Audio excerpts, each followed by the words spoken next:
Welcome to How You Livin', a transformative podcast featuring best-selling author, inspirational speaker, and minister, Dr. Rick Rigsby. And now, Dr. Rick.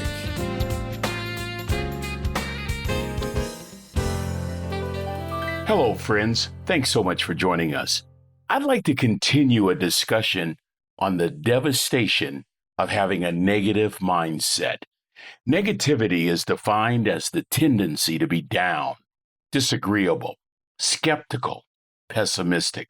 When we're negative, we're thinking worst case scenario. We'll look for the worst in every single situation. You see, negativity can be produced by a number of factors: depression, insecurity, jealousy, what we consider to be undeserved, unmerited circumstances or situations. Negativity can be produced by conflicts and problems, or even past events that we make a choice to keep alive. Negativity can also be the result of loss, physical or mental illness, or abuse of any type. Experts say negativity will manifest in a variety of behaviors. Here are the three most common: cynicism, which is a general distrust of people and their motives, or hostility and unfriendliness toward others, and unwillingness to develop relationships, or perhaps blaming, when we blame others and feel like we're a victim to life's uncontrollable events. While negativity can produce sadness in the brain, experts report that it's possible to reverse that trend.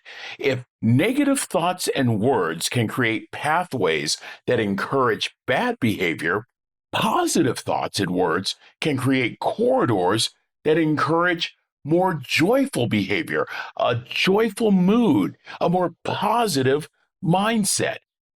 It was Chinese philosopher Lao Tzu, who's best known for his work, The Way of Virtue, who once stated to watch your thoughts, they become your words, and to watch your words, they become your actions.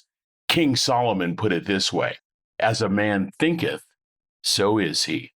Friends, if we can create negative cognitive corridors, why then can we not develop positive pathways? In an earlier podcast, we focused on shifting our thought life. Today, we'll discover how our words can create positive neural tracks that produce unspeakable joy, regardless of circumstances, regardless of our situation. Just speaking more positive can change the environment, can actually change our moods. According to experts, it's possible to reverse mental habits and create positive cognitive channels. Friends, words are powerful.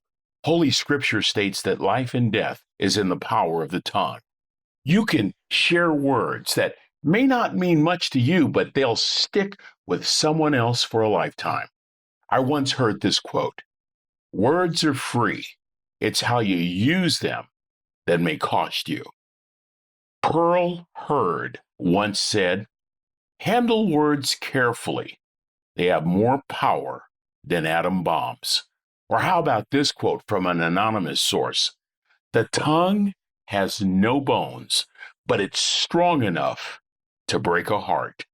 Did you know that you can talk yourself into having a bad day?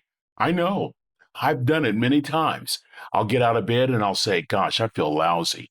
And that might be the truth, but you've already set the day in motion with those words. I'm not saying to lie about your feelings, but challenge your brain to hope for a better outcome. So these days, instead of saying I feel lousy, I'll say, regardless of how I feel, remember, feelings lie. I'll say, this is going to be a great day. And friends, positive affirmations work.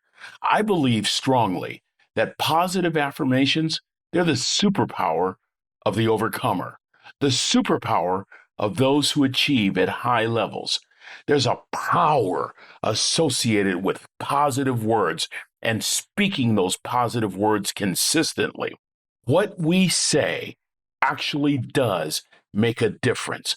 Our words can shift our mindset from a negative space to a positive mood. Try this one. Have you ever awakened from a nap and you wake up and the first words out of your mouth are how tired you are? Well, guess what? When you say how tired you are, your brain sends a signal of fatigue to your body. Try this.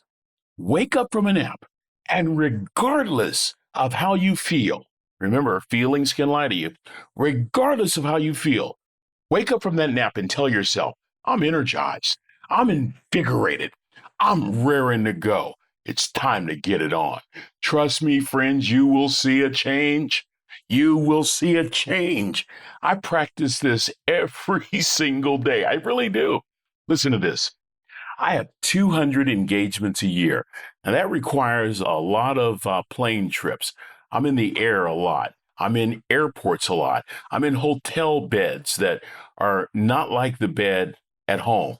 Yet, when I hit the stage, I'm required to perform and to perform at a high level, no excuses whatsoever. My words are important. Listen to me very carefully. I have discovered that my words convince my will to overcome fatigue, to overcome pain, to overcome the insecurities that I may be dealing with, to overcome even circumstances and situations. In other words, I refuse to allow a negative word to come out of my mouth. I got to share something with y'all. The comedian Bill Cosby. Now, this was back in 1975 when I was a college student, obviously before all the trouble that Cosby finds himself in today, right? But at this point, back in 1975, he's a recognized figure on television thanks to the hit TV show I Spy with Robert Culp. And he's also a stand-up comedian in high demand.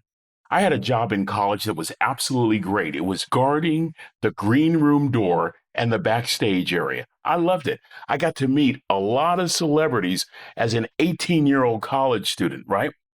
On this particular night, when Bill Cosby was performing on the campus of California State University, Chico, in Chico, California, I got a graduate course in the power of words. And friends, what I learned that night, I still use this very day. Here's what happened. Cosby shows up behind stage. He's walking back and forth before the curtain goes up. He's pacing back and forth. And as he's pacing, he's repeating the same line. I'm funny. I know I'm funny. I'm funny. I know I'm funny. Well, back in 1975, I just thought the dude was weird. I just thought this was nuts. However, today, before every single speech, listen to what I say. I'm ready. I'm going to seize this opportunity. I'm going to capture this moment. I'm going to move my crowd. I was created for this. I've got this. The Power of Words, friends. In a great, great book titled The Power of Positive Words, Stan Toller reminds the reader that God spoke the world into existence and created the universe. God spoke the world into existence. Now, we obviously don't have the dramatic power to create the universe, but what can we create?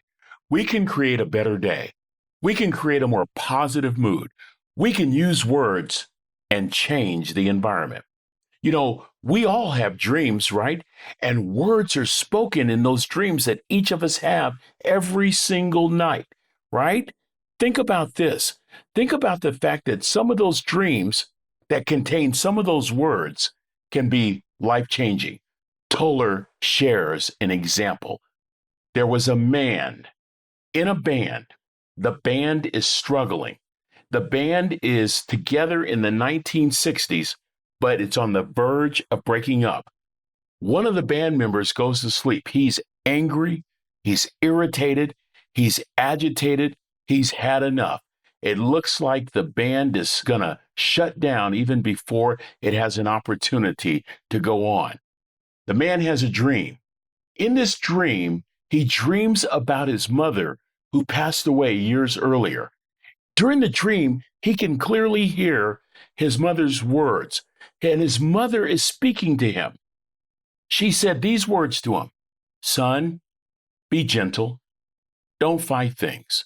Go with the flow. Let it be." The young musician awakes, mindful of the words that he heard from his mom in the dream. He goes right to the piano. He writes a song.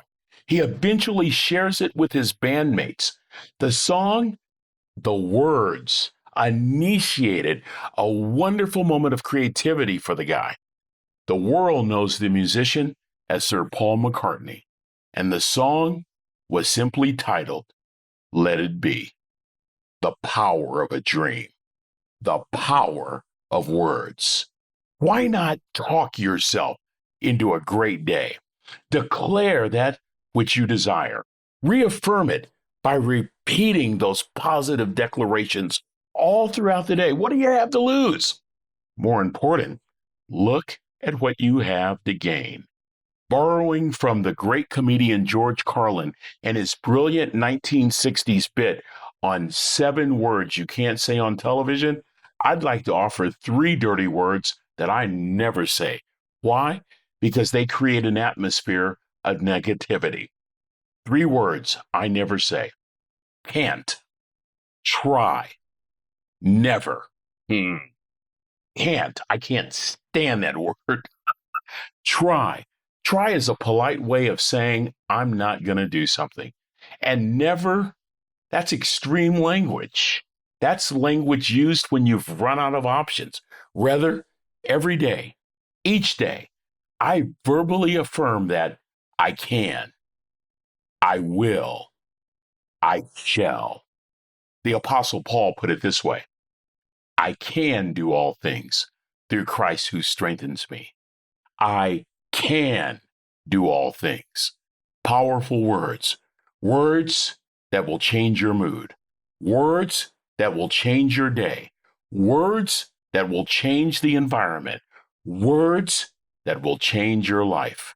Remember, friends, the goal is to be more positive, to speak in more positive ways so that your life will be more positive. You'll have a better outlook on life.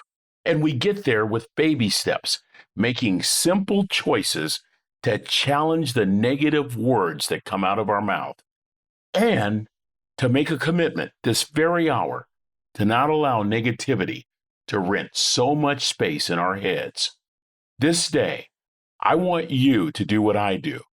Reconsider every single word that comes out of your mouth. You'll either speak death or you'll speak life. Beginning this day, choose life. Well, that's going to do it for this episode. Until we meet again, this is Dr. Rick, asking the most important question I can ask: how you living? Are you ready to make an impact in your world right now? Do you want to stop existing and start living your best life right now? Dr. Rick wants to give you the first chapter of his best-selling book, Lessons from a Third Grade Dropout, absolutely free. Just go to www.rickrigsby.com/free gift to get the print or audiobook right now. This is thepodcastfactory.com.